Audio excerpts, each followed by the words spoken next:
Si les Mille et une nuits avaient un auteur, ses arrière-petits-enfants seraient richissimes. Mais la force des contes est justement là. Le recueil anonyme a voyagé de traduction en traduction pour s'étoffer sans cesse. D'un récit aux origines indo-persanes dont il ne reste aucune trace, on a retrouvé les fragments d'une première traduction arabe datant du IXe siècle et provenant d'Irak.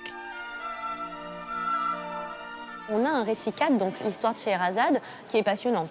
Une femme qui raconte pour lutter pour sa vie, pour celle de toutes les femmes du royaume. On sait que l'intrigue plaît aujourd'hui et il n'y a plus à l'époque. Une seule narratrice et une histoire à tiroir dans lesquelles s'ajoutent autant de contes que de nuits.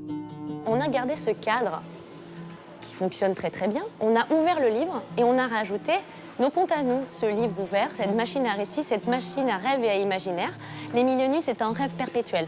C'est-à-dire c'est l'Occident qui rêve d'Orient, c'est l'Orient des Mamelouks qui rêve sur l'Orient de Bagdad et c'est l'Orient de Bagdad qui rêve en fait tout simplement sur ses Perses. Il faut attendre 1704 et la traduction du français Antoine Galland, antiquaire du roi, pour que l'Occident découvre enfin les Mille et une nuits. Mais c'est l'interprétation de Joseph-Charles Mardrus en 1904 qui va redonner aux nuits tout leur piquant. Avec Mardrus, on est dans un monde complètement différent, on est à la Belle Époque, on est vraiment au moment où l'orientalisme littéraire a trouvé ses heures de gloire, est installé.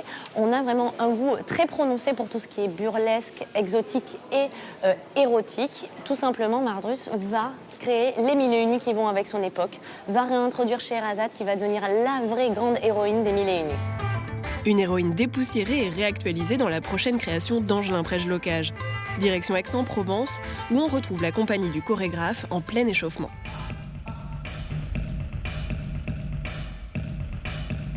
C'est un personnage qui représente pour moi le féminisme de la femme arabe. Et en cela, je trouve que c'est très intéressant. En plus, ce qui me plaît beaucoup, c'est que en fait, c'est avec le verbe qu'elle se bat, elle défend les femmes et puis elle défend sa propre vie avec le verbe. Avec cette femme, on a vraiment les Mille et une nuits qui explosent, qui sortent du livre en lui-même pour vraiment s'épanouir dans toutes les formes d'art. Donc on le retrouve aussi bien dans une peinture de Blanche, des esquisses de Picasso, en plus Magritte aussi qui s'est vraiment penchée dessus, en fait, qui a fait plusieurs créations autour de Scheherazade. Toutes les formes d'art jusqu'à la danse. Dès 1910, les ballets russes de Diaghilev créent Scheherazade avec Nijinsky et Ida Rubinstein.